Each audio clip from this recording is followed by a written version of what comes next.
This is John Walton, and you're listening to the Power Play Point podcast with the Blue Liner on Point and Anna Knox.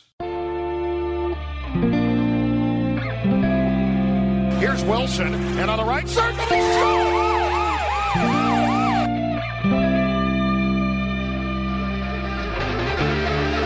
Rebound loose, wild scramble in front, score!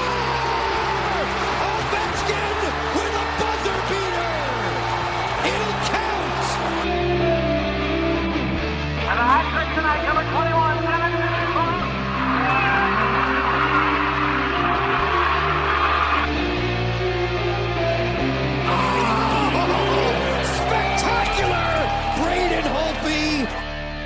Hello, welcome once again to the Power Play Point podcast. This is your host, the Blue Liner on Point, talking to you live to tape from my humble abode in Glen Burnie, Maryland. And, well, different bit of way of doing things this week, sort of. I'll get to that in a minute. But before we get into everything, I just want to remind our listeners that the Power Play Point podcast is the only Caps fan-made podcast that is strong enough for a man, but pH balanced for a woman. Anyway, it was a pretty good week. Another good week for our Washington Capitals. And so they played 3 games kind of late in the week. Schedule makers have not been doing us big favors. Again, giving us long layoffs and then cramming games. This one was a back-to-back, these last 2, including the last night's game, which I hope everybody enjoyed. Because of our different format, I'm going to save some time by going over each game. No focus game this week.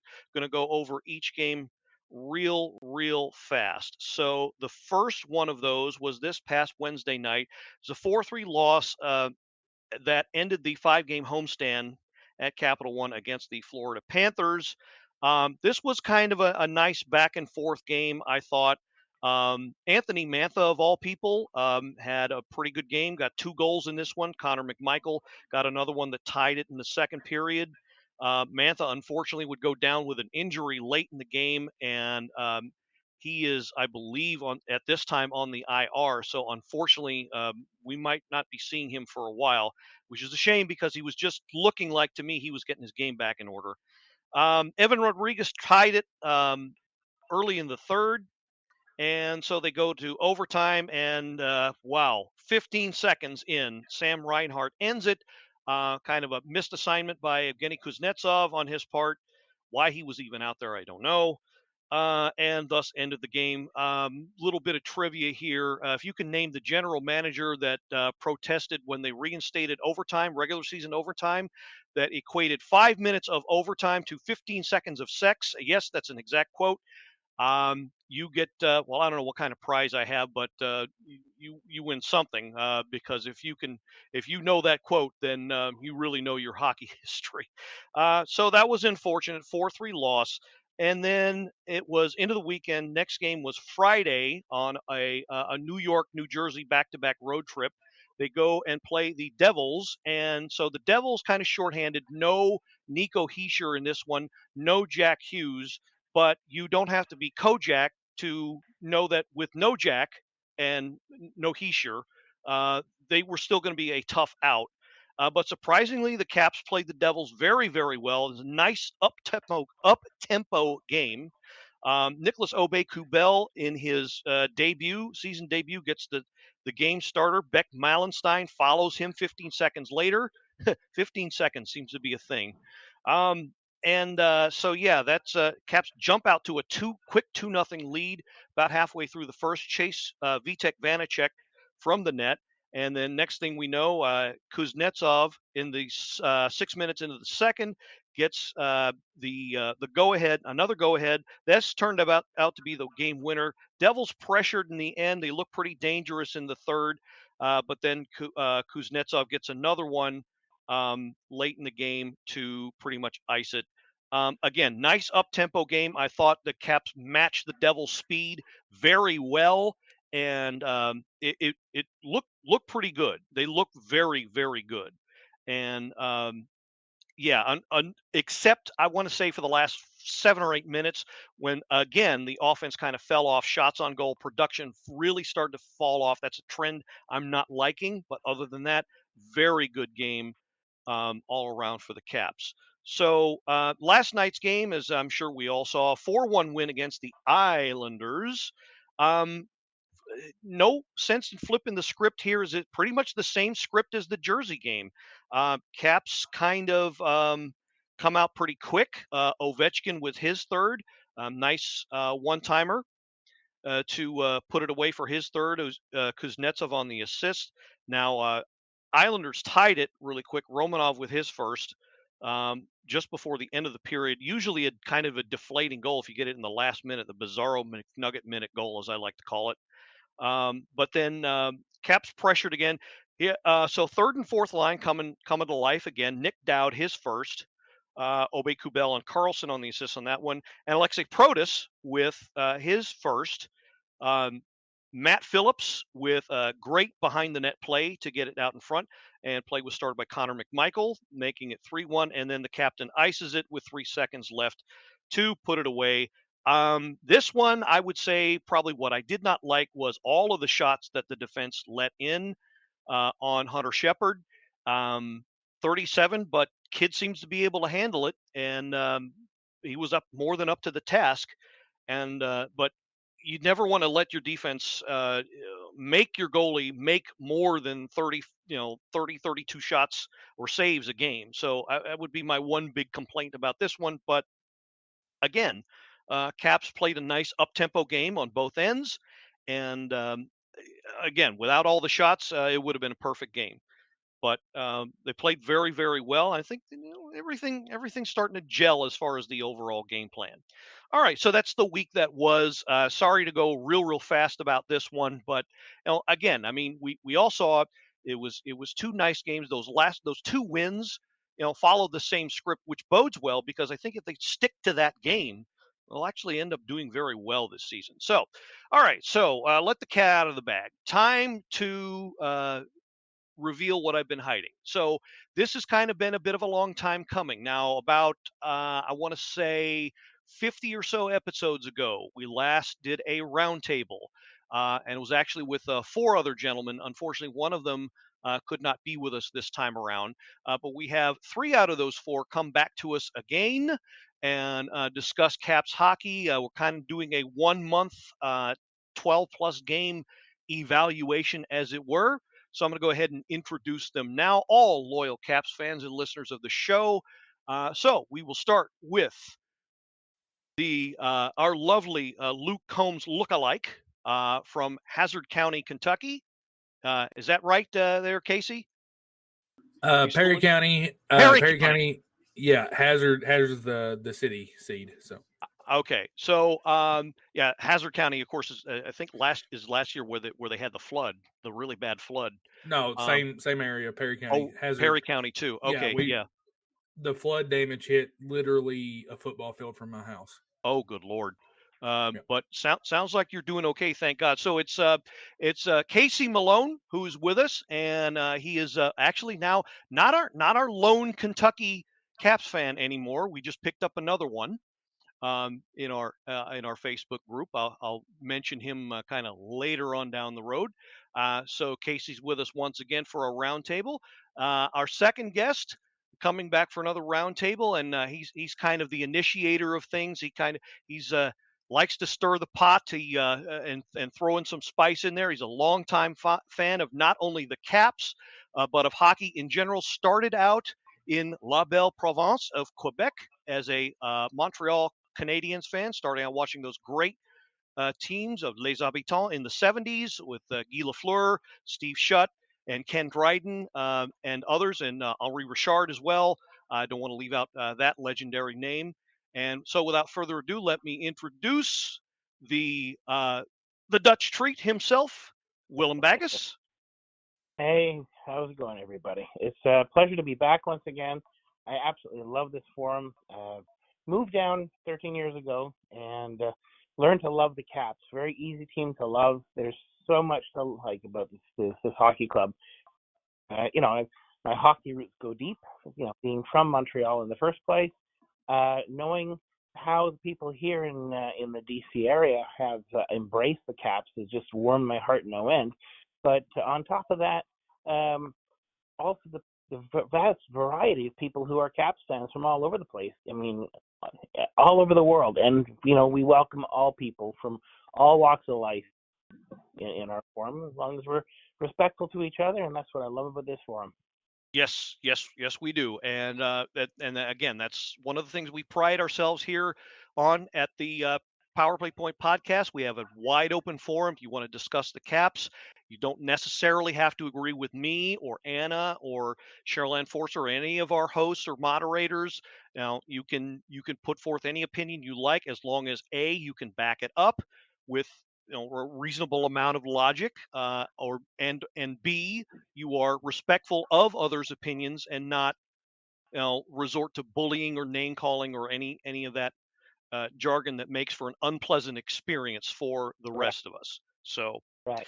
all right. So, last but not least, I'm going to introduce my very good friend. I literally grew up with this man, and some of the best times of my life were either sitting in his car or on each other's porches, discussing a Caps game, as well as other things that were going on in our lives. He's one of my good friends, longtime Caps fan, Doug Loosararian. Doug, how you doing tonight? Doing great. Looking forward to this. Been a Caps fan for now almost 45 years and stuff. Been through a lot of bad, but obviously good when in 2018, and a lot of other things. Seeing Ovi doing his thing, so just kind of enjoying the ride as we're seeing it kind of come down to the last couple of years with him. But interested in seeing what everyone thinks about this transition as we're starting to move away from the Rock the Red to everything else kind of going on and what's going to be coming forward. So this should be a lot of fun. Yeah, and appreciate you're kind of putting it that way, because it is indeed a transition, and I think even your average Caps fan understands or has some sort of understanding that we're kind of started moving into another direction here, because it's clear that Ovi is not, he's not the player he was 10 years ago, maybe a smidge of what he was 5 years ago, but clearly the Washington Capitals are starting to move into a whole other direction. Some would say a little bit late.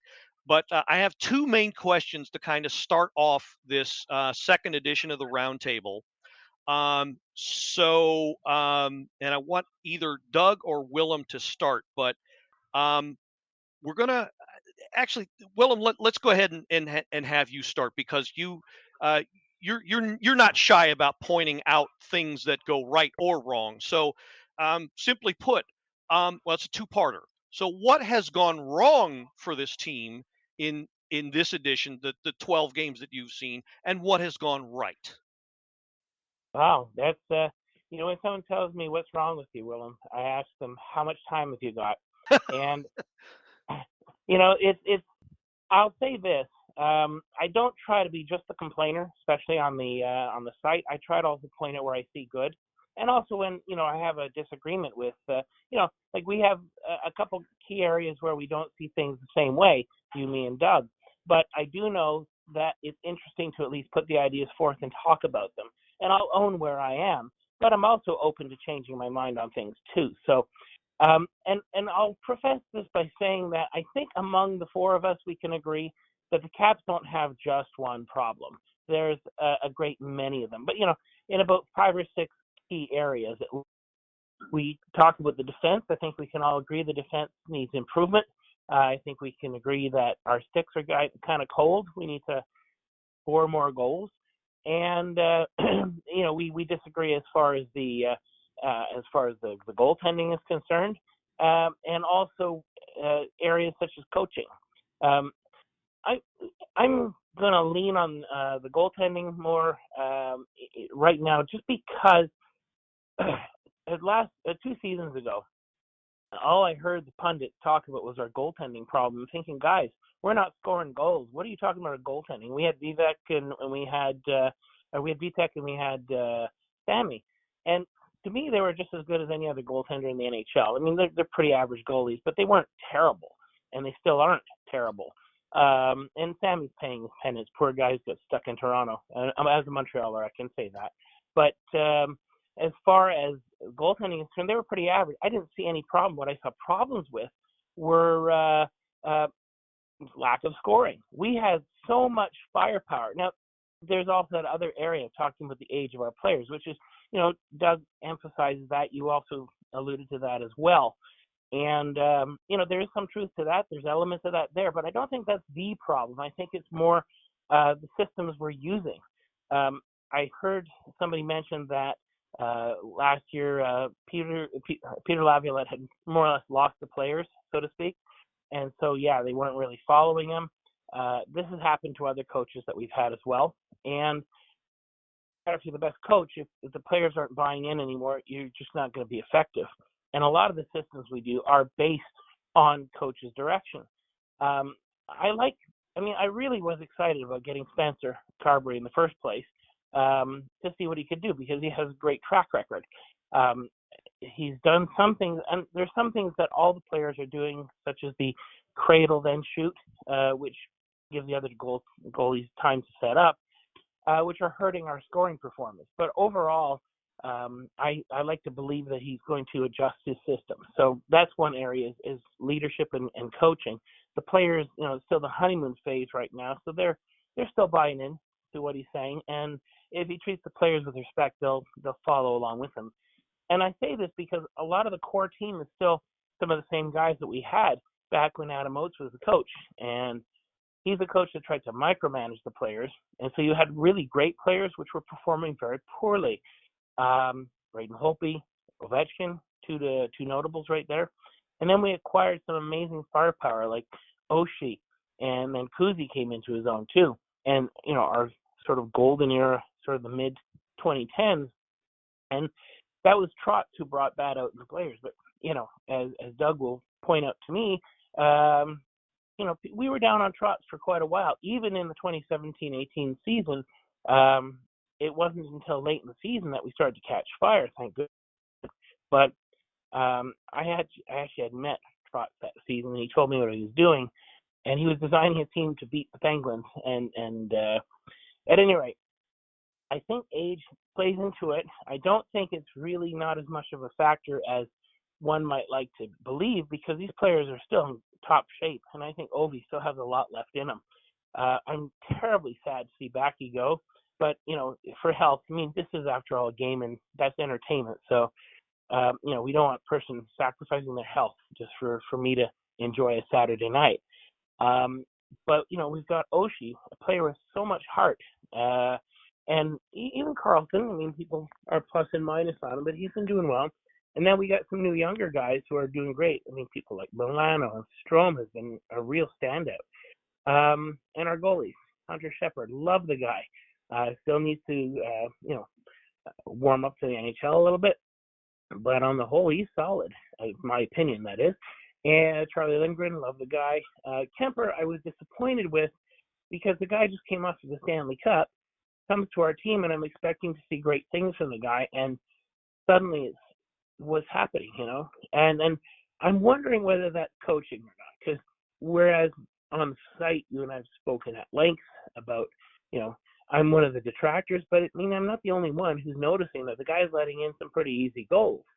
So I'm wondering how much of that is also coaching, because the guy is better than the way he's performing. So I'm wondering what the problem is. So I'll leave it open to that. As far as the age, I'm very flexible on that one, but I do believe that the players that we have are, they still got years left in them still. I'm not talking about 10, but at least 2 to 3 good ones still. So and you guys are right. The Rock the Red phase, sad to say it, but I love the uniforms, I want to keep them, but that whole 2007 era, that whole Ovechkin era, we're near the twilight years of that. So that's where I hate to see that go, but we got a whole crop of new young people coming in too. It's like the days when people were watching, people like Bondra and the Caps of the 90s. So, I see that too. Anyway, where I see the Caps doing things right is we got a lot of great new talent. We got so much potential.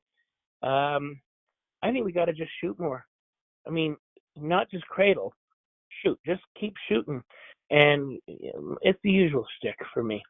Keep the puck out of your zone, whatever it takes. Keep ins. Whenever we're doing keep ins, we do well. Jump on rebounds and just shoot and shoot and shoot and shoot. So anyway, that sounds like hockey 101, but that's where I'll leave it for now. And I'd like to turn it over to you. Yeah, no, all good points there, and yeah, you're right. It seems so obvious to all of us who have been watching the game for so long, or even a beginning fan who said, well, you can't score, you can't win if you don't score, and you can't score if you don't shoot. So if you got your fundamentals down, you have an idea of how the game's supposed to be played. Then yeah, it does seem kind of obvious, but sometimes it's not. So I'll definitely agree with you there. So I'm going to toss the same question over first to Doug for his take on it. What have the Caps done right so far these 12 or so games, and what have they done wrong? All right. So I think the biggest thing that's really gone wrong has been the power play. I mean, that is one of the worst things I think I've seen in many years. They are still doing the same things. As much as they wanted to have change with regards to it, they got the same people out there. They still do the same damn slingshot. They all sit around and pass the puck around the edges and then try and find that perfect shot. There's some more movement, but there's not a lot more movement. And you're seeing that it's really becoming a hindrance, really, in the grand scheme of things. Like, teams are not even scared to commit a penalty now. So as you're getting momentum or anything like that, they don't have any fear of taking penalties against the Caps because they know that, they got almost two minutes of free time because, the power play isn't going to strike. And that is probably a lot. And I know Will and I go back and forth with regards to the age piece. It's a lot of the older players. They're slow. They're predictable. And when you see like that the second team come out, it's a lot of the younger players and they're running around and they're doing things. Are they as successful? Yeah, they're about as successful. That's not even a good thing, but they don't also have a lot of time either. I'd like to see them mix that up a little bit and see if they can't get some youth in there on that first unit and maybe put some of the other ones into the second unit and see if things start to happen, because right now they're just not even successful. And it's not even that they're getting a lot of really great chances in that 2 minutes as well, which is really, really discouraging.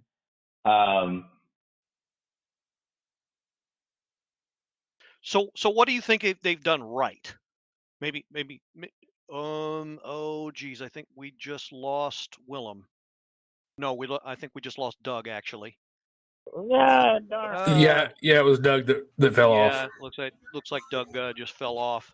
It's funny We'll that go ahead. I agree with pretty much everything that Doug is just, as far as power play, absolutely. I don't know that they're all doing the same things. I mean, Ovi has virtually not been doing any of his. I think he only won 1 or 2 this entire season so far, in an attempt to shake things up.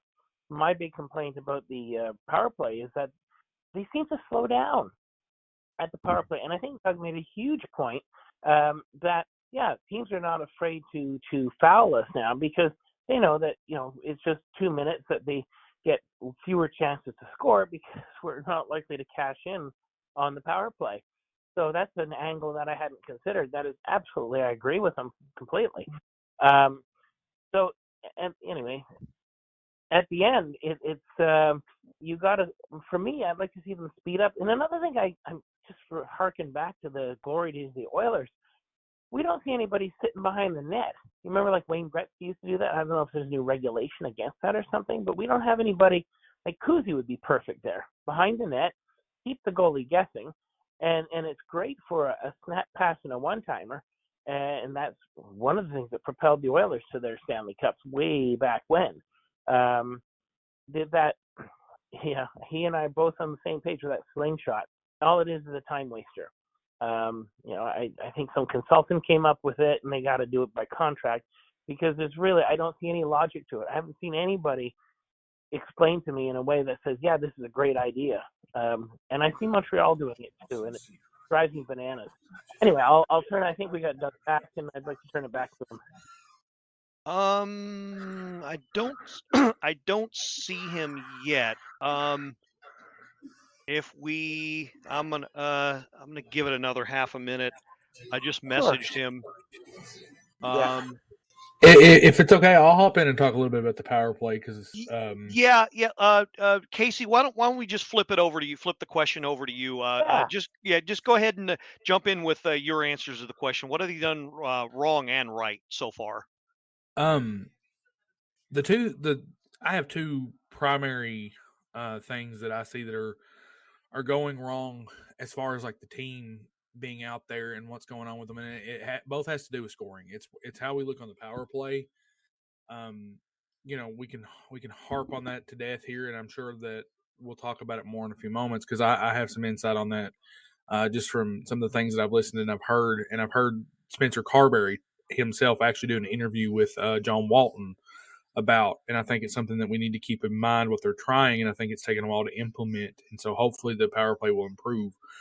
But I'm sitting here and I'm looking at the stats, and we only have 6 players that have scored 3 or more goals. When you're rostering 23 players and you only got 6 that's contributing multiple goals in a season, Sonny Milano's the next closest at 2. That's a tough ask for a team to hold up and win games, especially in this high octane NHL that is now seeing a lot more goals, it seems like.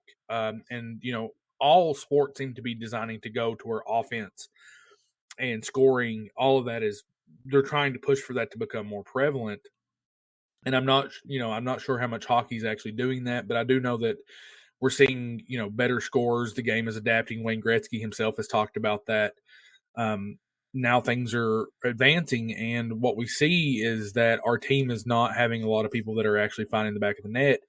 And, Willem and I have talked about this at length. Without secondary scoring, you don't win hockey games, because if you don't have the threats that are out there that pulls away, that makes your defenses be honest and pull away from your stars, such as Ovi or in this case Dylan Strome, who's leading the team right now with 6 goals. You don't have people that are pulling away and keeping defenses off of them. They aren't going to get open. They're not going to find their way to the back of the net because there's nobody being like a magnet that's like, oh, they're also a danger, so we can't slack back off them. And because if we do, they're going to punish us. The thing about the power play, we talk about they're still doing a lot of stuff and similar stuff, and that's honestly true. Their power play, I've been around now. This is going on my 4th season of just watching hockey, period. And I watch the power play, and I can tell you what they're going to do now. And if a fan has lack of depth and knowledge of hockey as I do, can tell you what a team's doing on a power play, that's probably very bad. Spencer Carberry's, because he was talking about this with John Walton, what he's approaching it from is that he's trying to add chaos to our power play. He wants teams to be unexpected of what's happening, and I don't think our players have got to the point where they feel comfortable on the ice after so many years of doing the same things. Blaine Forsyth, drilled whatever it was that they previously did into their heads to the point that it's hard to break those old habits. So I don't necessarily always throw it back to coaching.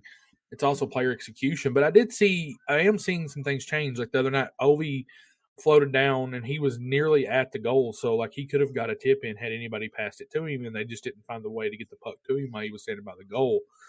And we've had players rotating in and out. There's got to be some chaos. The problem is when you get predictable, you have to do something to bring about chaos, and I don't think we're doing enough of that yet. And I think that's sadly on the players. It's hard for me to put that on the coach.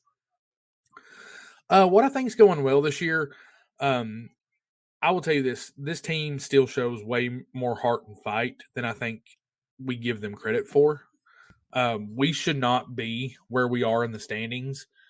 If we're being totally honest about it, we really shouldn't be, but we are. We're like, I think, third in the East, if I'm not mistaken. I need to confirm that. But that's pretty impressive for a team that is aging in a state of almost rebuilding.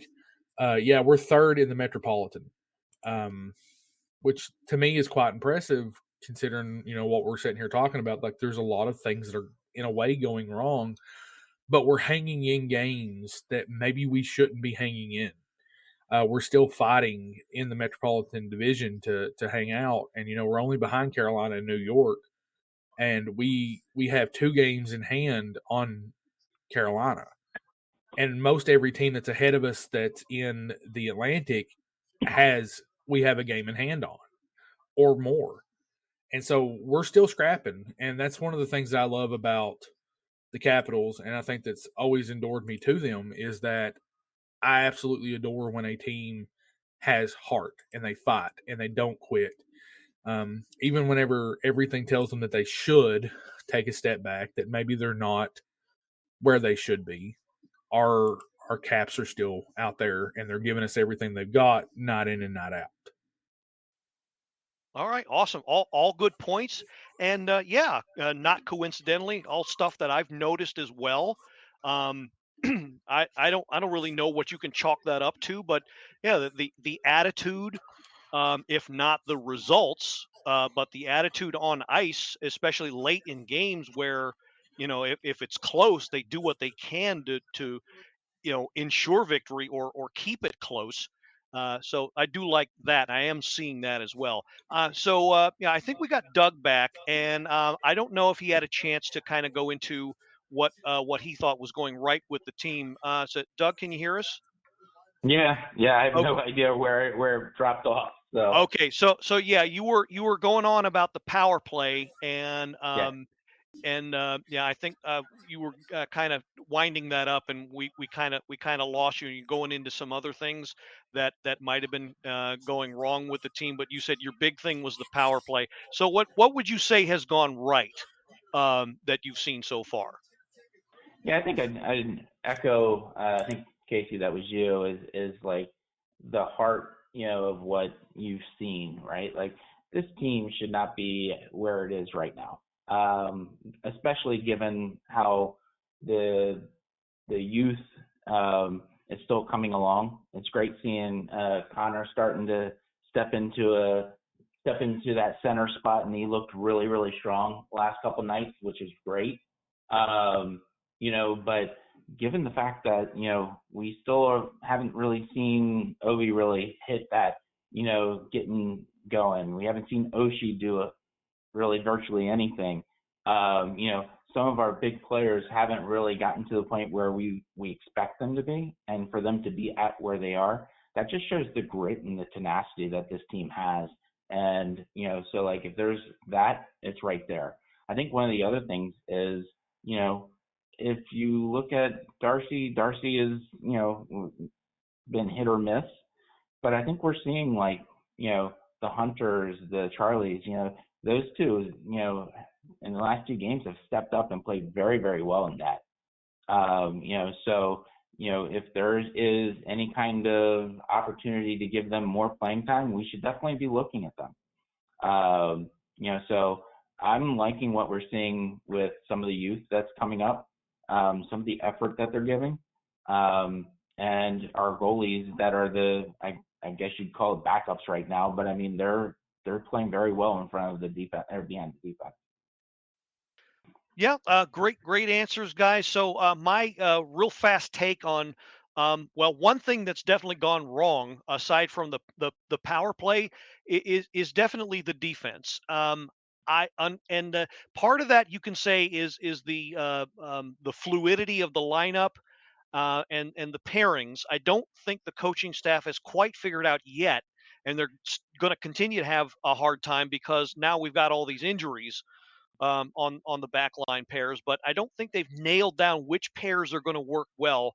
I think Sandin is starting to come back into his own, or he was. I forget who they had him with, but once they got him away from pairing him with Carlson, I thought he started to play a lot better. Yep. Unfortunately, I think Nick Jensen is regressing a bit. I'm hoping he gets his legs under him because, as I've said in the past, that's his game. He's probably one of the best skaters on the team, if not the best. But he's looked like he's lost a half a step, and that's not good for him, because that takes away the best part of his game. So between those two things, Sandin getting his game back slowly, and the fluidity of the lineup, and then some of the vets, kind of, and you got another dynamic in, Joel Edmondson when he's going to be inserted the lineup when he comes back in. So you don't know what that's going to do. So it's I'm willing to give them more time, but the defense has been, pretty poor in my eyes. So that's probably the one thing that's gone really bad for this team. Now the one thing that has gone right, I would say, well, it's the intangibles. It's like Doug and Kasey said. It's they have this knack of finding a way to keep the game close and win. Um, and once they start to believe in the game plan, I think you'll find more of a good result. You'll see this team start to gel even more. But I'm seeing lately that they're starting to play for each other. You've heard that phrase many times in the past, that the best teams, that all the mates, they play for each other, and you're starting to see that a lot more. And I think they're starting to bond and gel. And once they become more of that cohesive unit, you're going to see results like you've seen these last two games. So that's the one thing that's gone right. Unfortunately, as far as tangible on the ice play, they don't really do any one thing very well yet. But part of that is learning the new coaching scheme. Part of that is acclimating the new and younger players into the lineup. And between those two things, again, once everything starts to congeal, then you're going to get the result that we're looking for. But to be, you know, within striking distance of a playoff spot, if not in a playoff spot, at 1 month into the season, is probably a lot better than anybody had hoped for this team. So good all around. Thanks, guys, for those great answers. That's just my quick take on that. So going to hop over to the second question. This one a bit more complicated. So I think what as I mentioned before, I think most of the average Caps fans, even the casual ones, have an idea that this is kind of a transitional phase. So thinking of that, what would you say? Well, what are your thoughts on both the near and distant future of this team? What the plans should be? So I'll throw in an example. So what kind of major moves should they make this season and beyond? As an example, you don't have to limit yourself to that. You have some sort of an idea of something else that as far as a direction they should go through. Then yes, throw that out there as well. But just kind of give your thoughts on what where this team should be going as far as the rest of this season and beyond, starting a year after this. Since I kind of had a little to do here with the phone line, so since he's been kind of sitting on the sidelines a bit, I'm going to toss it back to Willem and have him start with this one again. So yeah, moves for the season. I think a lot of it has to do with just getting into the coach and developing the systems. But now a lot of it also depends on cap space too, as far as player trading is concerned. Doug knows way more about that than I do. But I would suggest that also, I'd say trade Kemper and get some firepower for him. Promote Hunter Shepard to be a backup to Charlie Lindgren, and I'd say that should be a great salve for our goaltending for now. And then concentrate on speeding up the play. It's not just a question of age. I know that that's a big part of it. Doug has a point when he says that. But we still have some amazing firepower. I mean, Kuzi and Oshie and Ovi are still Kuzi, Ovi, and Oshie, and we should be able to make really good use of them. But we should be doing a lot more of hockey plays. Get it out of the zone as fast as you can, and not these fancy things like on the power play. Oh, this business of tossing the puck around just to get that perfect shot. The best things I've seen and our best shots have come from rebounds or surprising the goalie. Try something. Now, Doug might be able to enlighten me because during the last time I mentioned this, I don't know if there's a new regulation that prevents people from parking behind the net like Gretzky used to. But we should try that on the power play. But whatever we do when we have a power play, we should be speeding up, not slowing down. And if I never see that slingshot again, it'll be too soon. But we have great talent that's coming up. Strome and Milano have impressed me incredibly. Connor McMichael's doing well. We got some great talent that's coming up. But I think for sure, I know Doug mentioned, or was it Kasey was mentioned that Carberry's doing chaos with with our power play. Well, yeah, it's confusing me, but we're still essentially playing pass the puck around, and I think we're boring the other team to death. If anything, we should be keeping it in. There have been great power plays I have seen this season where we're actually keeping in a lot better. And I mean, one thing you got to do if you're playing in their zone, your defense has a lot less pressure on them. So defense, undoubtedly, that has got to be shored up. I remember when Trotz came in following Oates, and the big comment was, "Okay, let's start by having a defense in the first place." So we weren't doing so well under that. Fewer penalties.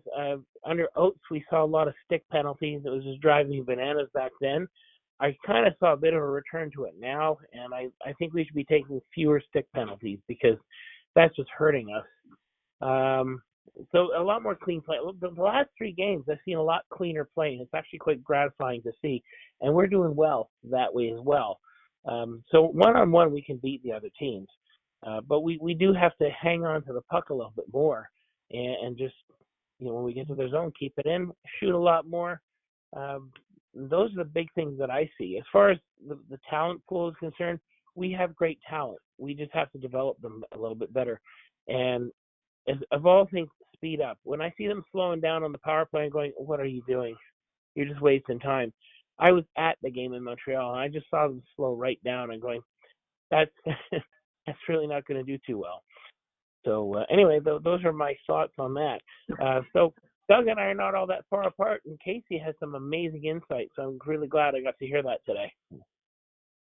Okay, so it sounds like, Willem, as far as how the team should handle things, both this season and in the future, it sounds like you're looking for the team to kind of evolve and the coach to figure out, okay, well, maybe be more willing to find out, okay, this isn't working, we can't stick with it, let's move on and try something else. Does that sound Yeah, like, I think that's. I think you pretty much summed up how I feel there. Yes. okay? All right, that's great. Okay, so all right, we're gonna. So Kasey, can you hear me? Yes, sir. Okay, all right. So we're going to toss it over to you. So the question at hand is, how should the team? What should the team kind of handle things? What should they do, and how should they handle things both this season and in the near and distant future? One of the things that I think our team needs to do that comes immediate to mind, and this is just a very personal opinion of mine, to me, it's hard to have a general manager who has seen strong years in victory like Brian McQuillan has seen and then go through a rebuild. There's going to be attachment to some of these players. I know they talk about it being a business and you can't do that, but there are attachment. There's players that maybe shouldn't have been re-signed that are re-signed that are here. And I'm not necessarily advocating for his removal, but what I am advocating for is that he has to have a change of mindset if he's going to be here. The way we build this team has to be as we move forward in the future. We have to take a step back and not be looking at what impacts the game to get us to the playoffs or the Stanley Cup at this current moment. I know this is a lot comes from Ovi too, because Ovi doesn't want to be on a rebuilding team, but you can't tell me that $2 million of our salary to sign Max Pacioretty was the best thing we could do this summer.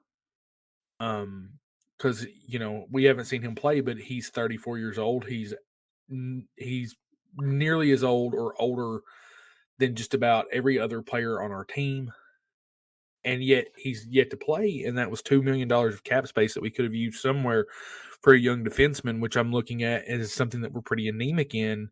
Is that we don't have a lot of reserves that if we have any more injuries on defense, we're going to be looking for somebody. And that's a lot harder to do in season than it is out of season. And so my thought is that you've got to continue to push your young players. You've got to have a change of mindset, and you've got to look at maybe even taking what you can get on trades as you can get. It's like, if you're waiting for the right Anthony Mantha trade, that may not come. You may have to take what you get, even if you're losing out on that trade a little bit. And I think that has to be the mindset of both fans and the team moving forward, is that we've got to retool and reconstruct on the fly.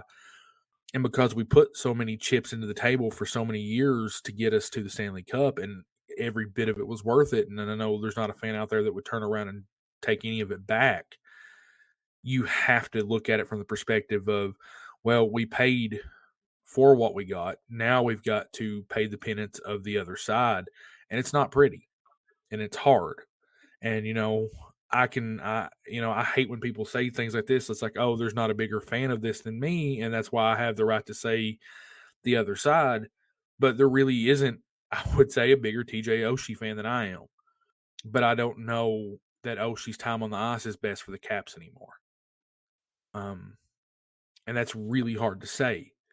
I think he's the heart and soul of the team in a lot of ways. He is while we're scrappy and while we fight.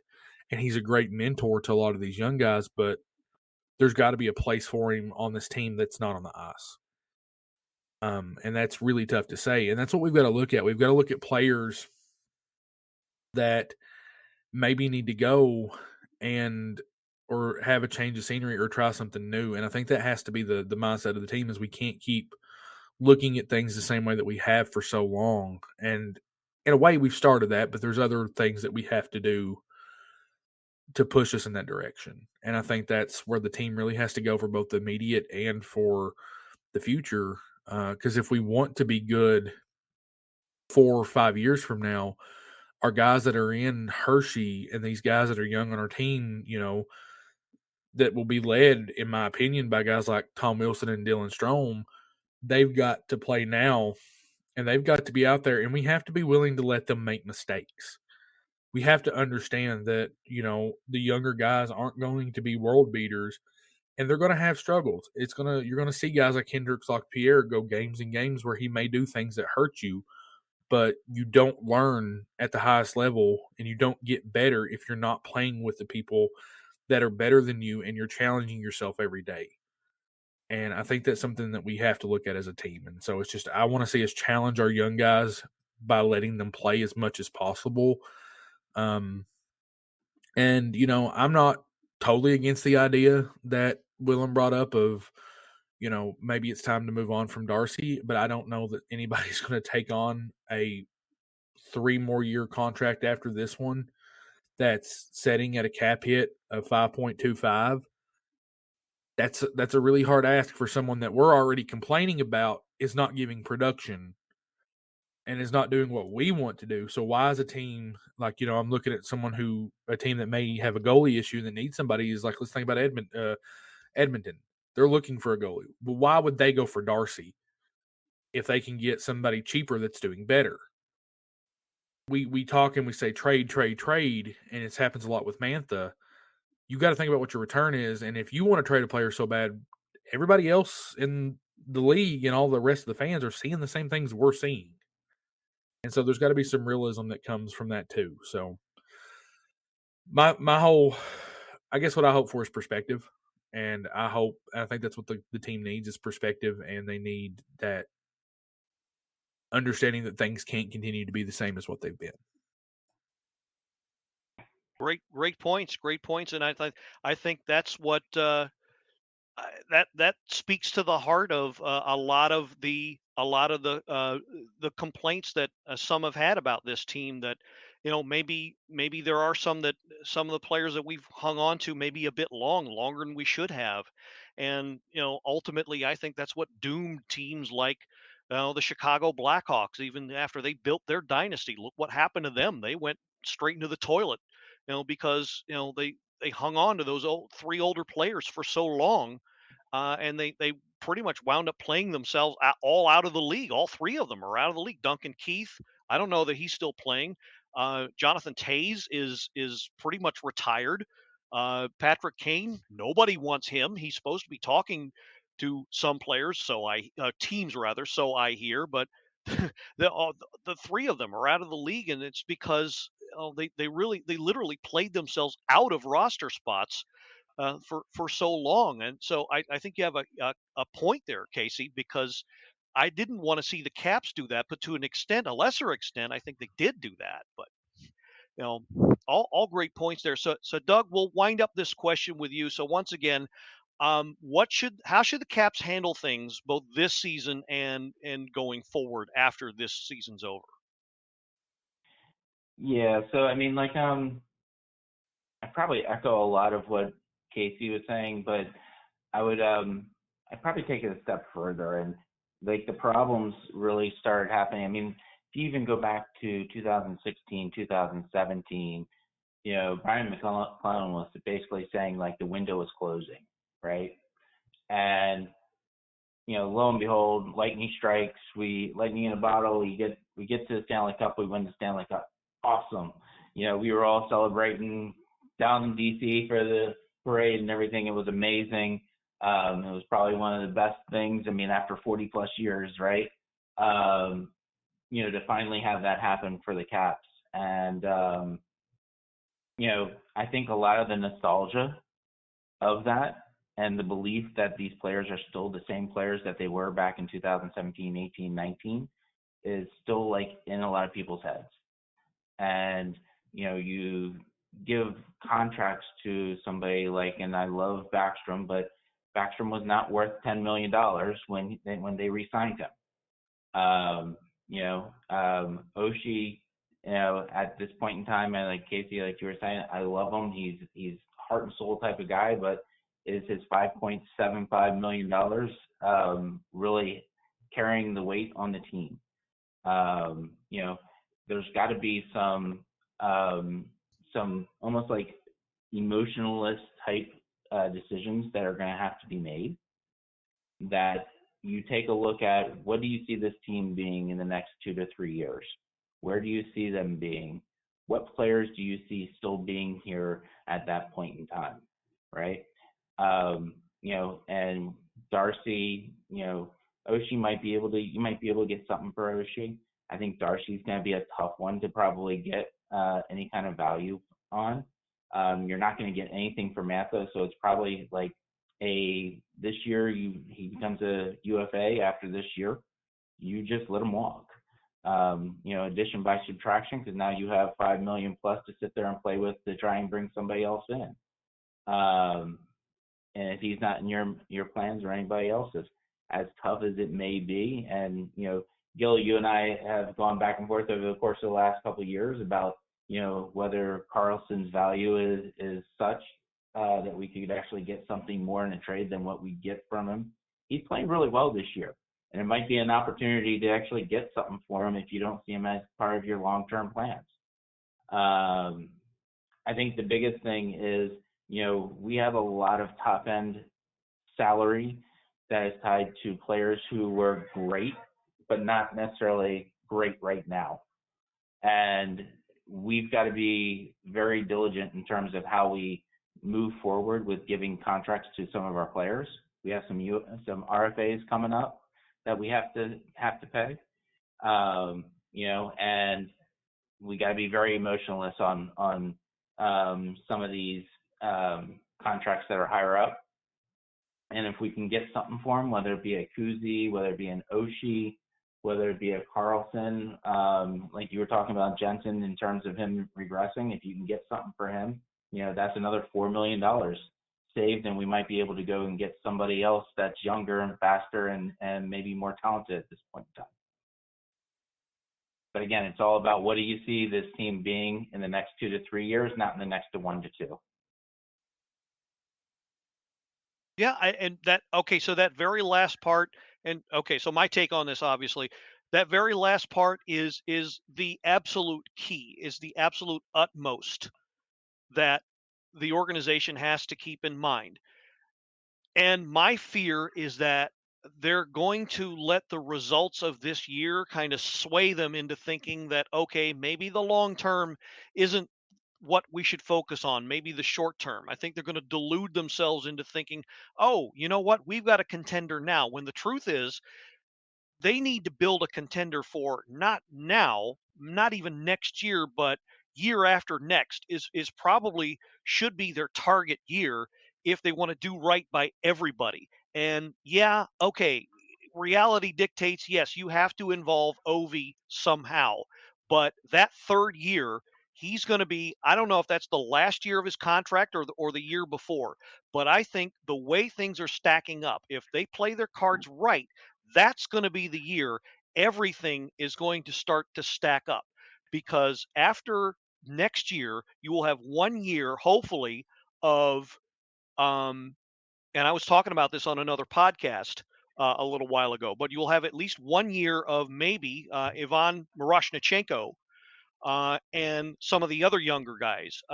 Maybe Vincent Iorio will have a chance to come up and show what he can do. But the focus definitely has to be on not this year, not next year, but being a contender the year after next. Because if they try to do things too quickly, they run the risk of mortgaging the future, and they're just going to be right back where they started um, earlier this year and last year, missing the playoffs on the outside looking in. So the strategy should be let the kids develop, give them, as much playing time as you can, like Kasey said, and but let at the same time letting the veterans play a role in mentoring them. So the biggest task for the on ice product is going to be finding that balance. And if they can do that, that's going to be most beneficial to the team. Now, the front office has to do its part by making sure they don't entangle themselves in deals that are bad, both short and long term. Yep. So if they can pull all of that off, then you get the magic back. But it's going to depend on whether or not they can do that. Now, the front office, Ryan McClellan has been pretty good at picking up some decent players for cheap. Best example being Connor Sherry, I think. But sooner or later, you can't just keep putting a Band-Aid on an open wound. So they're going to have to find a way, and hopefully it'll be from within, but maybe without, maybe a key free agent. Who knows? But again, the mentality has to be the target year being 2 years from now is when they need to really step on the accelerator and get back to being a contender, because that's when Ovi is nearest his retirement, and that's when all of these other contracts are going to start running out. So you're not going to know what you're going to get after that. That's why I point to that year mostly. Okay, Yeah. so I'll actually, if you don't mind, like one other thing sure. that I know Will made a comment saying that we have a lot of great talent, great young talent. I think we have a lot of good talent. I don't think we have a lot of top end talent, and that's primarily because we've been so good for 20 years. We've either given up our first round draft picks, or we've had late first round draft picks. Some of getting bad. I mean, the reason we had Nick and we had the John Carlsons and the Ovies of the world and stuff like that was because we were bad for a couple of years. right? Which allowed us the opportunity to get that top-end talent that carried us for 20 years. We haven't had to worry about that for 20 years. We've been so good for 20 years. I think we've been spoiled. And I think we have a lot of good talent. I don't know if we have a lot of top 6 talent right now. I would definitely agree that this fan base has been spoiled because we've had it good for so long. So yeah, definitely. Okay, so we're going to close out that segment. All right, so we're going to get into our last segment here while we still got some time. And so all three of you, again, I can't thank you both enough, or all three of you enough for your consistent observations that are always on point.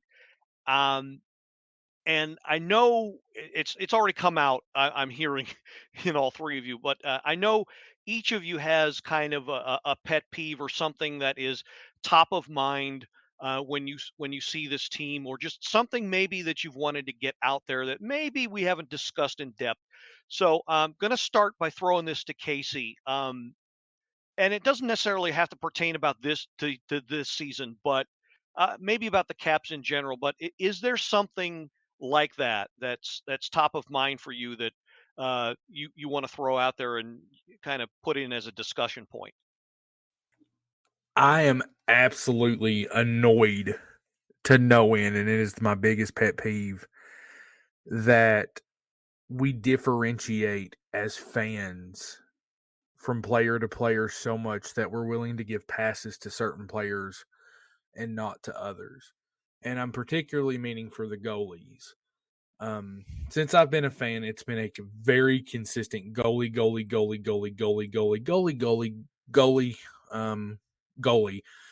conversation. Over and over and over again. And it's been back and forth. And it's always been this issue. So we had very, very heavy Sammy detractors. We had very, very heavy VTech detractors who would find absolutely everything that those two did wrong. And it did not matter how much they did right. That's all they could see. And that's happening with Darcy Kuemper right now. And yes, there are areas that Darcy Kuemper absolutely needs to improve. Absolutely needs to improve. And, Willem alluded that there are soft goals that he's let in. But we differentiate so much from what Darcy has as far as a defense and the team that's in front of him versus like when Shepherd or when Lindgren are on the ice, we're more quickly to say, oh, well, this player should have been there on defense. And it goes to philosophy. And I brought this up in a chat a while back, that there's a I guess it's a psychological thing, but we talk about it a lot in communications. When I originally studied communications to be a sports broadcaster, one of the things we talk about is a self-fulfilling prophecy. And it very much goes to the I think, therefore I am. So if you're constantly thinking that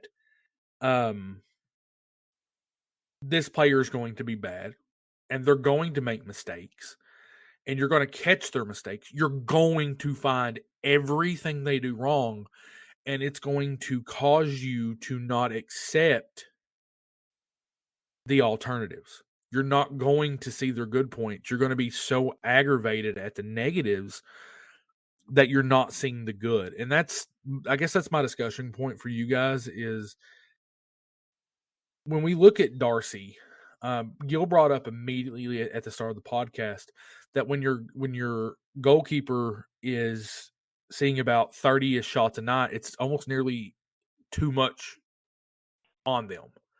That's a heavy workload. I did the math while we were sitting here talking. Darcy right now, in his games played, has seen, I think it's, let me find it. I had it pulled up. I do apologize. He has seen 232 shots in 8 games played. That puts him right at 29 shots a game on average. That's a hard workload. And yeah, we're paying Darcy. I get it. We're paying Darcy $5+ million to carry that kind of workload and to be this great thing. But whenever you've got players in front of him that are constantly not in position, our defense being anemic, it's a lot harder for him as well to always get everything. Like, he's not Superman.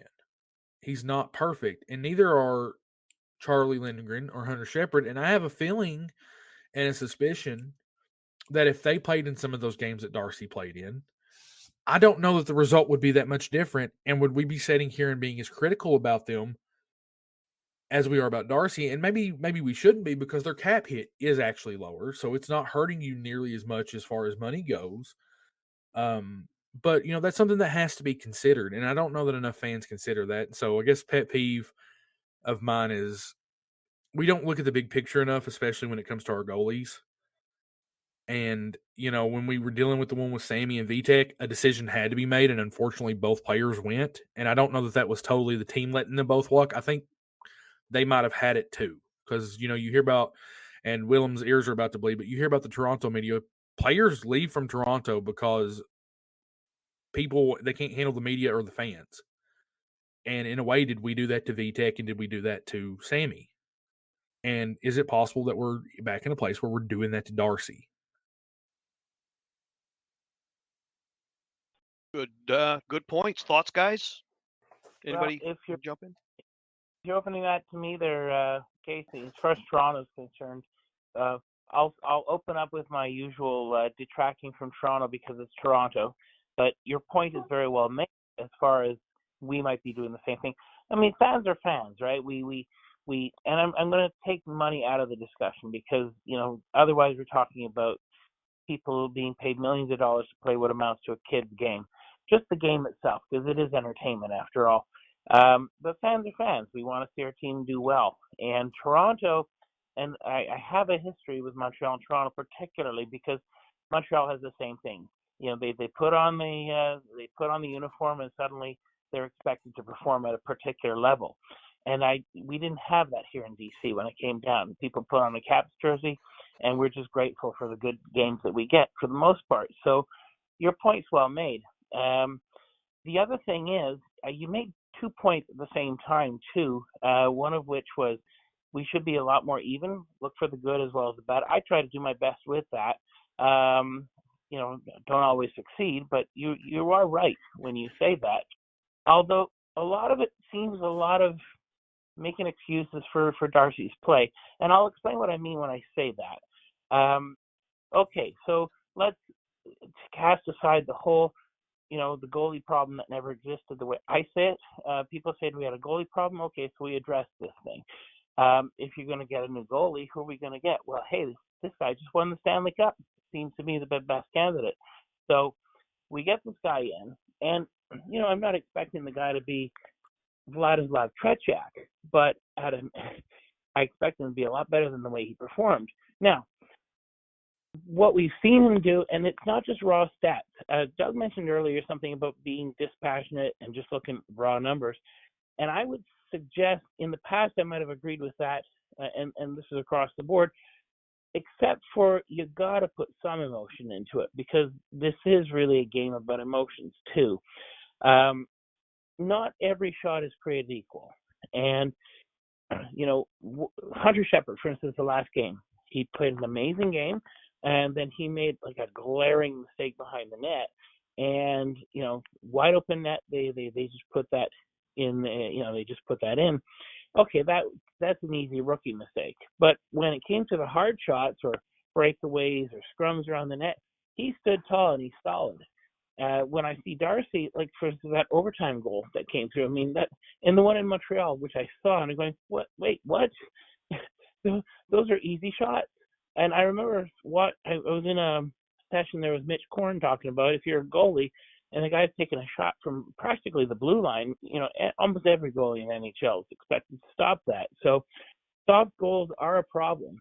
But that alludes to something else I saw mentioned on the boards recently, where it is a psychological thing. If you are questioning your goalie, it will change the way you play. Now, don't forget that all three of these goalies that we're talking about, Charlie, Hunter, and Darcy, they are playing in front of behind exactly the same team. Now, these games, are they playing well or are they playing poorly? Well, what does factor into it is that what is their confidence in their goalie?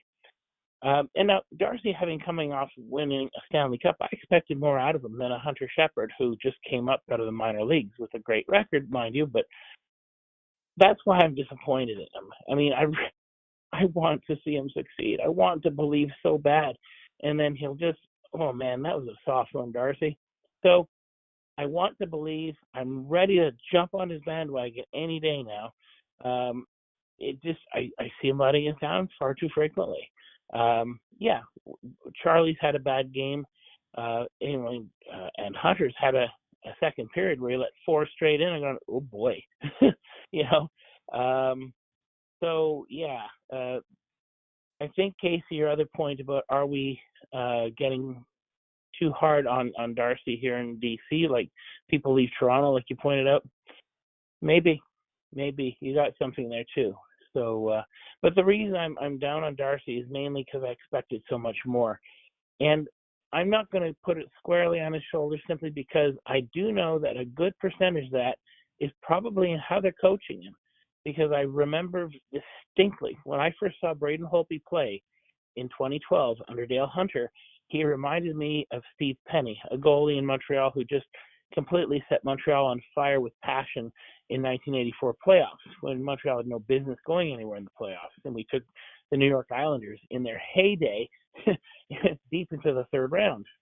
And that's what, that's what Holtby reminded me of. And then the following 2 years under Adam Oates, I mean, it was like, oh my God, he's terrible. And then, we'd switch to Nuvi or we'd switch to Gruby, and they'd be good for a couple of games, and then suddenly they'd be terrible again. And it came out that Oates was purposely trying to get these players to play against their instincts. And so he was trying to improve them, is what he was saying. Well, when you micromanage the players to that extent, they're just not going to perform the way they should. One of the biggest things Mitch Korn did with Holtby, and I spoke with Mitch Korn about this and Holtby about this. This is, when you could talk to the players and stuff. It had to do with he's letting him play a bit more naturally. So I think that factors into it. Anyway, those are just throwing those ideas out on the table there. I want to cut in one thing real quick. Nothing that I said was directed at any of you all. I am talking about the broader Caps fans. As we all know, we talk in depth sometimes that there's people that are just out there that almost are delusional, that their issues with Darcy lives in their head. And I wanted that because, Willem, I fully do agree with you way more than I probably say. I have a lot of issues with Darcy, and I'm not afraid to admit that. But I'm also saying there is a swath of us that are just so ready to flock to Darcy that it drives me absolute batty. Yeah, I don't think any of us would have had a thought like that. I don't want to make it sound like we're some part of some enlightened group. Just a lot of us just have been watching sports in general for long enough to know how it works. But you're right. There just seems to be this small group of fans that, for whatever reason, just does not seem to understand that the sport of ice hockey does not rest on how well your goalie does 110%. And that group has gotten louder and louder and louder all of these years, ever since we started the two younger guys, Sammy and Vitek.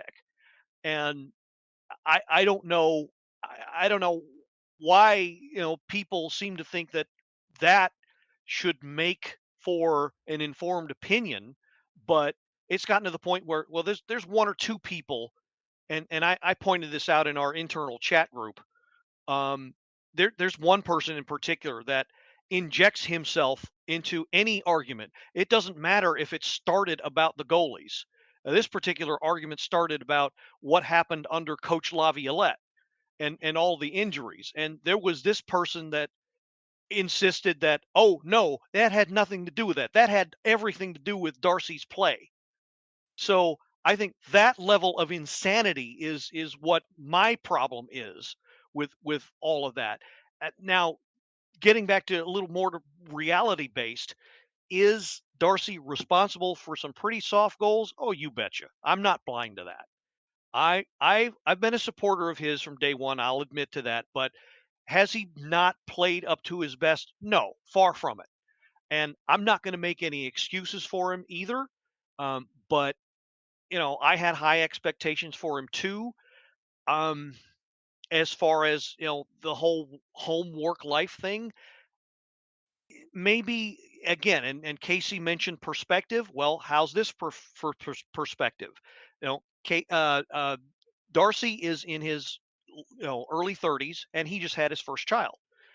You have a child, it changes your life. It turns you upside down, your whole life upside down. Again, not making an excuse for him, but a little bit of perspective, maybe, kind of keep that in mind. Now, with that in mind, maybe if you're the coach, you want to say, okay, you know what? Do you have stuff on your mind? How's the family? Do you think you need some time off? Do you think you can go? But if you say you can go, we need you at your level best, especially down the stretch here. Can you do it? And he's got to be more honest with himself, going down the road. But I'm still willing to support the guy. I'm willing to support all three, but I think it's a matter of perspective. But as far as the fans go, I think, unfortunately, you're going to have that insane portion that has gotten so loud it's hard to block everything out. And again, for me, that's the most frustrating part. But that's just my 2 cents about it. Yeah, no, I'll even go a step further. Like with some of the stuff, it's like it's not even a Darcy versus anything, but like you even go back to the whole Sammy and VTech piece. You know, yeah, they both weren't making a lot of money, but there was one that was a first round draft pick and one that wasn't, right? So all of a sudden, the what the fans believed should have been how one person played as opposed to the other caused, and I don't know what it is about DC, but everybody is in love with the backup. I don't care if it's NFL. I don't care if it's hockey. Like, they are in love with the backup, and they will go to the ends of the earth to sit there and try and back the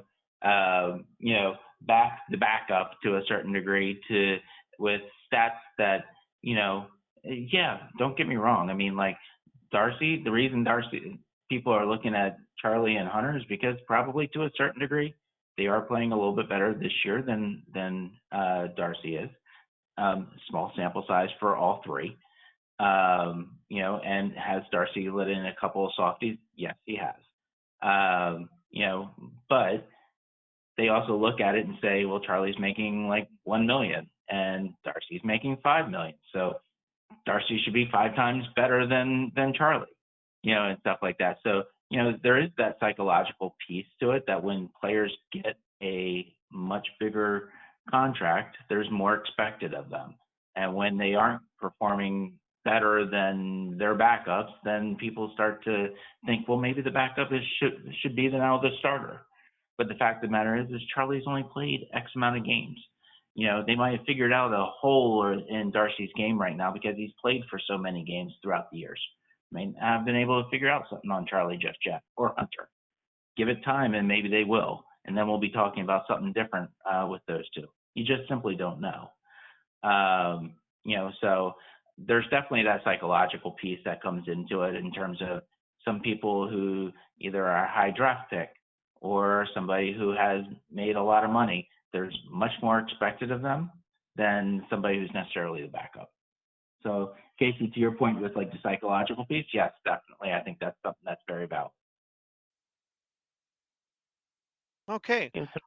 Yeah, I think we're going to go ahead and close the goalie discussion. God knows we not just us, but on other podcast episodes we've talked about that to death. But I mean, I'll end it with this. If you are looking at just their performance, no matter who's in net, and saying that's where the game is won and lost. You are not watching the games. I'm telling you, you are not watching the actual games. You are not catching the nuances of the games. This is all being a part, becoming a better fan of the game. You're not catching, where the games are actually won and lost in the trenches, along the boards, behind the net. Is like Willem said, is somebody willing to go behind the net and start a play there? Is somebody willing to take a hit to make a play? Is somebody willing to not putz around with the puck and actually rush headlong into the zone in the straight lines, like Joe B. and Locker said last night about how the forwards were playing? That's where the games are won and lost, mostly not because a goalie is off. And I think these fans that hyper focus on that just lose out. And as much as they tick me off, I actually kind of feel sorry for them because they can't, they have that horrible tunnel vision, but that's on them. So that was okay. So that was kind of Kasey's little uh, discussion point there that he was able to throw out. So Willem and or Doug, we got some time left. Either one of you wanted to throw something out there that we haven't talked about already, maybe? Yeah, I'll throw something real quick, and it's just Sure. to the whole group. What are you most excited for the future? Like from a positive standpoint, what are you guys most excited for the Caps? The rest of this year into the next couple of years, what are you most excited to see? I've got a couple ideas, but I want to let our other two panelists kind of jump in if they've got something. I think for me, the thing I'm looking forward to mostly right now is, and it's what helped get me through last season too, is watching Ovi knock down some milestones. I'd like to see him retire as a Cap. I know that's going to happen within a couple of years, but I would like to see him knock down just a few more records and retire as a Cap with honor as we make our transition, like you guys pointed out. So that's one of the exciting points too. All the while, fine tuning and honing our new talent and maybe bringing in a new core group of players, because some of the new ones look in their own right like they might be a whole new breed of talent. I know in Montreal, for instance, they've got a couple of young players that, yeah, these are the new core of the team, and so that's very exciting there. And we have it for ourselves as well.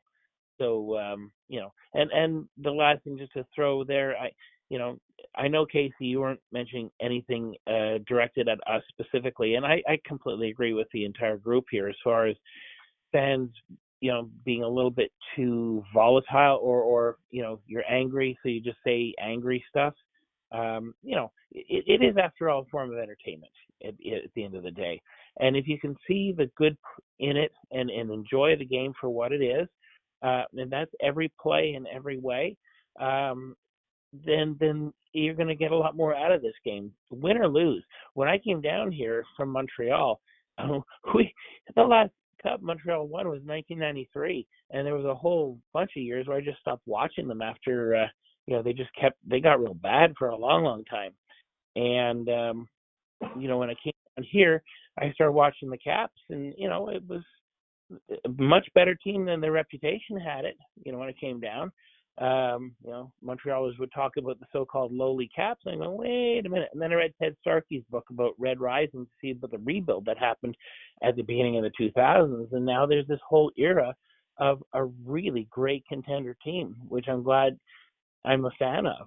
So what I'm excited in the future is seeing the transition, seeing our great players retire with honor, and I just enjoy watching the game. So that's where I'm headed with this. Things that have me excited for the future,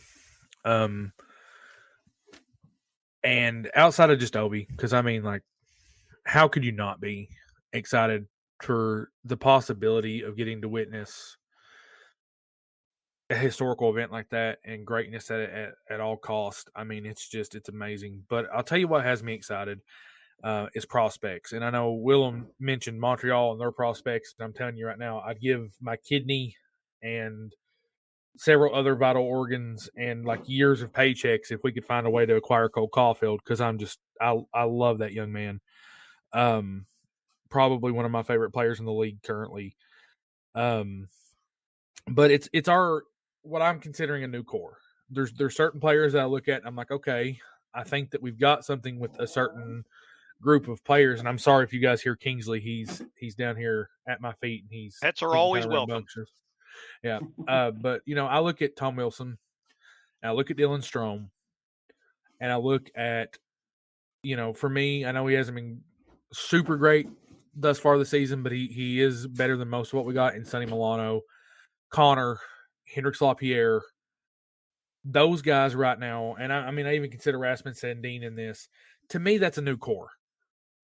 That's something you can build around. And all of those guys give me a lot of hope. Like you talked about Connor Sherry being like one of GMBM's biggest successes. I think Dylan Strome, man, how do we not give him super credit for that? That has me so excited. Like that core to me could be in Ovi's final days. What gets him the thought of seeing another cup is those players. You've got to, like my favorite top line we've played is Dylan Strome, Tom Wilson, and Ovi. Like I think that line's amazing. And that's kind of what my hope and my joy is coming from in the team right now, is watching those young guys kind of come together and be something. And I'm really looking forward to it. And I have a lot of hope in this team, just in general, because through the good and the bad, we have a team that has heart, and we have a good fan base of the true, like, super loyal fans that actually care about the game and the team beyond just the record. I think that there's always going to be pride in the Caps, and maybe I'll get to witness my own Rock the Red era, and I think that's what's got me excited. All right, yeah. What I'm excited about is the prospect of, well, I think it all started with last year's draft, last offseason's draft, when they picked up, well, actually the years before, when they first drafted Barashnichenko. And I mean, first of all, it takes a lot to come back from non-Hodgkin's lymphoma. It takes a lot to come back from any injury. For him to come back and be playing professional hockey within 2 years is totally amazing. So he's your one stepping stone to the future. And then they drafted Ryan Leonard. And then I know, and this was said on one of the Caps Red Line episodes, the comparisons to Tom Wilson for Ryan Leonard may not be very fair. But if he's even something of a fraction of what Tom Wilson can deliver, and you have two players of that ilk, one a younger version, patrolling the ice in 2 years, then that's a win. That's another reason why I mentioned it before. I think the season after next, I have very high hopes, because you're going to have a lot of the younger guys that are on the roster now, like McMichael, like Strome, have more years under their belt. And you're going to have the even younger guys get even more time and build an even stronger foundation. I think once that all comes together, I think you're going to have one hell of a hockey team that is not only going to, threaten triple-digit points in the regular season, but be a threat in the Stanley Cup playoffs as well. So I've long since thought youth was the answer. Well, you're going to have an explosion of youthful talent that is either going to be just starting and be that hungry, and also some that are going to have some years under their belts, and hopefully management will have figured out which of the older guys will be worth keeping to continually provide that mentorship and that steadying hand when they do face adversity, and every great team does. So that's what excites me the most about this team, is the possibility within the next 1, 2, 3 years. Now, beyond that, if the younger guys continue to develop, then they'll probably be pretty good for beyond that. But I think if everything develops the way it should, And again, it's not just Ovi, because that's I'm sorry that I love Ovi, and I love it that he's doing his best to stay healthy and chasing the record. But is it a tragedy if he doesn't get the record? I don't think it is. He's already proven he's the best goal scorer of this generation, perhaps of all time. And the fact that he's even in the conversation, you know, he's already proven everything that he's had to prove, at least to me. And if you say that he's not in the conversation, that he's not worthy of being even discussed with some of the greats, then you don't know hockey. You don't know what you're watching. You can't claim to be any sort of an expert or even lover of the game.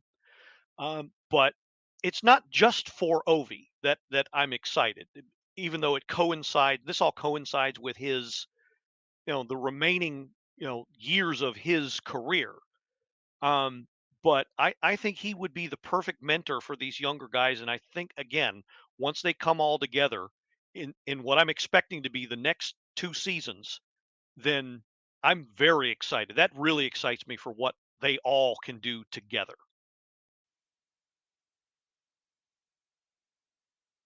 Nice. Okay, so all right, so I think Willem's the only one that hasn't had a chance to throw out anything. We got a little bit of time, so I just went off on my hopes for the future. So I think I'm still watching every game now with interest. I like to see the new systems. I want to see them speed up. So, but I would love to see Obi get those records. So that's kind of what keeps me going. And I also would enjoy participating in this group a great deal, just because of the level of discussion. At least here we sit within the reasonable and enjoyable, and we're actually exchanging ideas, and that is what I enjoy here. I've long outgrown all the 20-something locker room talk, so this is very refreshing. well, thank you guys, each and every one of you, for your contributions and your time. And yeah, Willem, I enjoy putting out this forum, as much as you enjoy being a part of it. And look, I'll admit, I can't thank you guys enough, but I'll admit, when I first started this thing, this all, I've mentioned this a few times before. This all was just, a cheap way of giving myself a chance to, go to some sort of therapy, because I wasn't in a great place in my life at the time. And I had a lot not going well for me. And hockey has always been my refuge. And so I didn't expect it to become this thing where I could share it with so many great people like you guys. So again, I want to thank you all for being so willing to give of your time, and each and every one of you has come on the show as, not only as part of this panel, but as a guest as well.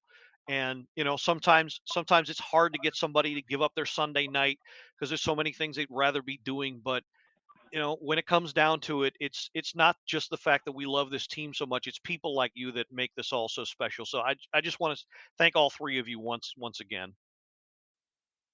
Glad to be here. Yeah, my pleasure. One last tidbit to throw. You mentioned therapy, and I completely hear you loud and clear on that. One of my friends from Montreal, a Montreal Canadiens super fan, and I met her, funny enough, on the internet in a Canadiens forum talking about hockey. But she was the sister of my next door neighbor, and I never knew her. But where I'm going with this is that she used to talk. She has season tickets to the Habs. She used to call going to the games her Habs therapy. So much the same way, our love for our sports teams and the Washington Capitals is a form of therapy, and being able to share it with you guys, and especially a decent level of conversation, really helps me too. Well, I'm truly glad to hear that. And what really kind of sets me over the moon is when, both of you guys in our private chat room just now, both of you guys, Willem and Doug, both of you just mentioned how fun it was just to be able to do this. And you know, we're uh, we're a small potatoes podcast. We're not blowing down any doors as far as number of downloads and audience. I like to say we have something of a small cult following, but I mean that's where it's at for me. If somebody comes on our show and says, "Hey, this was really great. This was fun," and I want to do it again sometime. That's where it's at. So I'm really glad to hear that. I echo their sentiments as well. I just wasn't checking my phone. It's all right. But Go yeah, ahead. I really do appreciate this opportunity, Gil. I echo what Willem said. I got into hockey during the pandemic, which was a trying time for all of us in many various different ways. And this is going to sound crazy. I got into hockey because the Wizards were breaking my heart so much. I'd been a fan of the team since Jordan. I was 8 years old when I became a fan of the Wizards, and I, by extension, chose to watch the Caps because they were the sister team as far as sports goes, from basketball to hockey, and I fell in love with a sport that I never knew that I loved or could love. I always thought that hockey would be something I'd never be into, and then it was more for these other places. Um, you know, cities that actually have teams and stuff, and I went ice skating once in my life and swore I would never do it again. So I never thought that hockey could be a thing for me, and it ended up becoming. I haven't shared this a lot. I really, really hurt, super like badly hurt my back right before we played Boston that playoffs, and I almost was paralyzed. I almost lost my legs completely. And through all of that pain and all of that suffering, I loved getting to watch the team play that Boston series, even though we lost like 4-1, I think. But that was joy. And I looked forward to the next season. And I looked forward to listening to your podcast like these when I was at work. Because, I didn't have kids at the school at the time. So I would sit and turn on the Power Play Point podcast and I would just listen to you guys talk. And I fell in love with this podcast specifically, and it really did help me find a love and a hope for a sport. And it's, in a way, you all have made me a bigger fan of DC because now I'm all about all the sports. I watch the Nats, I watch the Commanders, I still am going to watch the Wizards, and I always will watch the Wizards. It's like a bad toxic relationship. I just can't get out.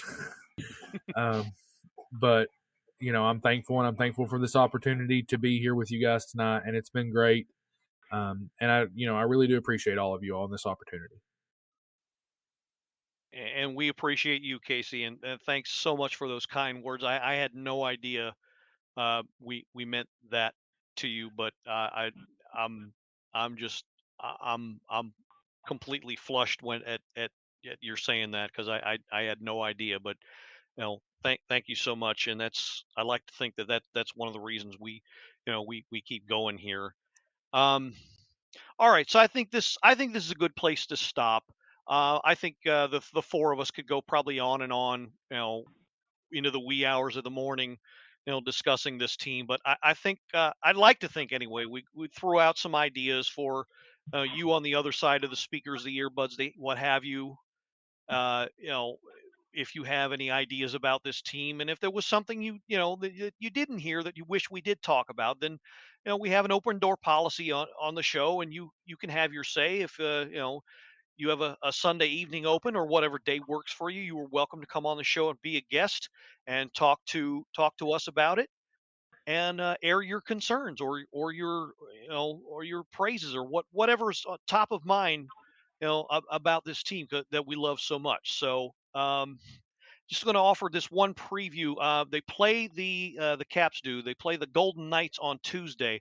Now, if anything, that is going to be probably the best, not if not the toughest test this version of the Caps will have, and so that's going to be very interesting. I hope everybody is going to be able to catch that game and watch how they play and adjust, because they were very worthy of winning the Stanley Cup. And it's going to be very interesting how this team that's in a transition deals with a team that's playing so well right now. So if you're going to pay attention to any game, pay attention to that one, and see what you can find out is what I would ask. All right, so going to stop it here. Thank you again, Willem, Doug, and Kasey, all three of you gentlemen, for getting together and doing this roundtable. I tell you what, if it's in your all of your schedules, let's do this again sometime soon. Absolutely. Thanks, You everybody. ain't got to ask me twice. Yeah. Sorry, go ahead. No, thanks so much. So I just wanted to make sure. Yeah, but this was a blast, and I definitely want to do it again. So, for Willem Bagchus, Kasey Malone, and Doug Loosararian, this is the Blue Liner on Point signing off and reminding you that, well, some people may say I have a dad bod. You know what? I like to refer to it as a father figure. Oh, God.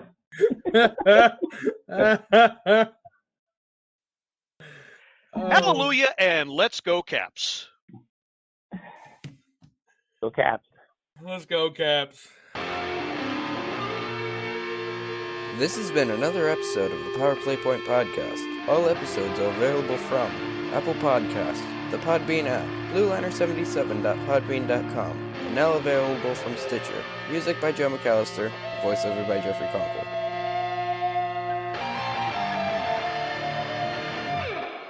Good morning, good afternoon, and good night, Power Play Point Podcast. Thanks for listening.